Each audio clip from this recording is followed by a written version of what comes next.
English is claimed to be the global language, but is the second most spoken language. Mandarin has 1.1 billion speakers. English has 983 million speakers.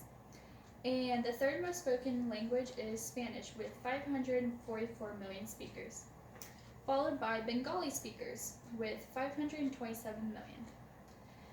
In the United States, public education is behind in cultural education and foreign languages. Students learn about different cultures in 6th or 7th grade, and then in high school they take 2 years of language because most colleges require it. Yet, many graduates are not able to fluently speak that second language. In the United States, public education is behind in teaching secondary languages, and this must be fixed. The United States is statistically further behind in learning compared to other countries. The United States has just 20% of students learning a foreign language. Meanwhile, in parts of Europe, that figure stands at 100%. Across the whole of Europe, the median is 92% and is at least 80% in 29 separate European countries investigated by the PEW research. In 15 of those 29, it's 90% or more that are taught the foreign languages. So why should US push their students to learn a second language? Research is found by the ACTFL. It shows that learning a second language boosts problem solving, critical thinking, and learning skills, in addition to improving memory, concentration, and the ability to multitask. Children proficient in other languages also show enhanced creativity and mental flexibility. That is shown in these parts of the brain. These are highlighted, and the more that they learn the different languages, the more it grows. The American Council on the Teaching of Foreign Languages, also known as the ACTFL, is dedicated to improvement and expansion of the teaching and learning of all languages at the level of instruction.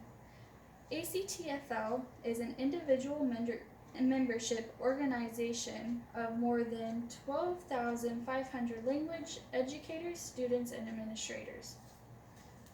The lack of children learning a secondary language in the United States has two primary causes. According to Edward Sapir, language and culture are closely associated, and one cannot be understood or appreciated without the knowledge of another. Children should learn about the culture from which the language comes from too. It will help them understand appropriate speaking and writing of the language. The United States does not spend enough time teaching both the language and the culture in those 2 years of their high school career. Another cause to children not sufficiently learning the second language is how they are not being taught at a young enough age. The older a person gets, the harder it is to create the concept of fossilization, the hypothesis interlanguage process whereby interlanguage development in all linguistic domains ceases, and apparently it ceases at different ages.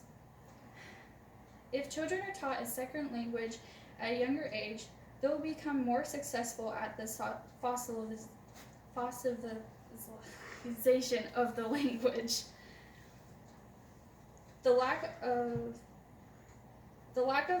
children learning a secondary language can be fixed in two ways: teaching children a second language at a younger age, and carrying that class throughout the child's entire academic career. Teaching them at a younger age gives them the ability to have more lessons and the ability for teachers to expand on their topics better than over a 2-year course. It is a problem that children are not truly learning a secondary language in the United States. It takes 2 simple steps to promote secondary language learning, so let us bring secondary language to our education systems. Thank you.